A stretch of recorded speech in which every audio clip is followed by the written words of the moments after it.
જૂનાગઢમાં છેલ્લા 3 દિવસથી ધોધમાર વરસાદ વરસી રહ્યો છે અને દ્વારકાથી સોમનાથને જોડતો જે નેશનલ હાઈવે છે તે માંગરોળ તાલુકાના હુસેનાબાદ નજીક જે ઓવરબ્રિજ છે તે ધોવાયો છે, જેના કારણે અહીંનો જે વાહન વ્યવહાર છે તે પણ ઠપ થયો છે। એક તરફ વાહન ચાલકો પણ પારાવાર મુશ્કેલીમાં મુકાયા છે, કારણ કે આખો ઓવરબ્રિજ જોઈ શકો છો, લોકો પણ મોટી સંખ્યામાં અહીંયા ઉમટી પડ્યા છે અને અહીંનો જે આવન જાવન કરતો વાહન વ્યવહાર છે તે પણ ઠપ થયો છે। આશરે 40 ફૂટ રસ્તો છે ત્યાં ધોવાયો છે। નદીમાં ખૂબ રાત્રે પાણી આવ્યું હતું ને ત્યારબાદ આ રસ્તો ધોવાયો છે। વાહન ચાલકો પણ પારાવાર મુશ્કેલીમાં મુકાયા છે। સાથે સાથે આપણી સાથે સ્થાનિક લોકો અહીંના જોડાયા છે। શું નામ આપનું?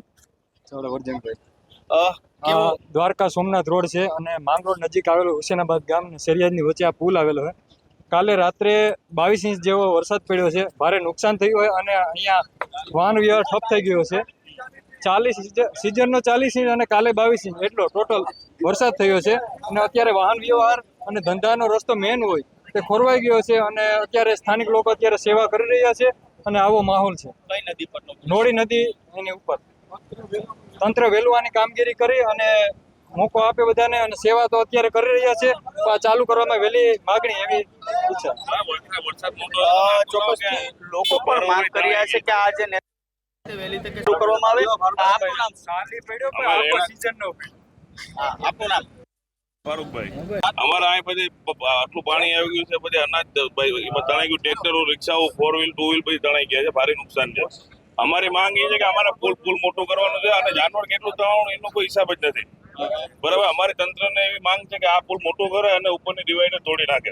કેવું પાણી આવ્યું? ક્યારે? પાણી અમારા દાદા બી નથી જોયું આવું પાણી, આવું પાણી આવ્યું ને તો બરાબર। અમે અહીંના લોકલ રહેવાસી છે ને અમારા આજુબાજુ વાડી વિસ્તારના અંદર બહુ પોઝિશન ખરાબ છે, કોઈના દાણા નથી રહ્યા, કોઈનું ઢોર નથી રહ્યું, કોઈના ટ્રેક્ટર નથી રહ્યા, કોઈના 2 વ્હીલ નથી રહ્યા। એટલી મારી માંગ છે સરકારને કે આ પુલ મોટો કરે। ચોક્કસથી ગઈકાલે જે 22 ઇંચ વરસાદ વરસ્યો હતો આ વિસ્તારની અંદર, સિઝનનો વાત કરવામાં આવે તો સિઝનનો 40 ઇંચ વરસાદ આ વિસ્તારની અંદર વરસ્યો છે, જેના કારણે આ પરિસ્થિતિ થઈ છે। અનેક વિસ્તારોની અંદર વરસાદી પાણી ભરાવાની પણ સમસ્યા સર્જાઈ હતી। મુખ્યત્વે જે દ્વારકાથી સોમનાથને જોડતો જે નેશનલ હાઈવે છે તેનો બ્રિજ ધોવાતા હાલ બંધ થયો છે અને વાહન વ્યવહાર પણ ઠપ થયો છે। અર્જુન વાળા, ABP અસ્મિતા, જુનાગઢ।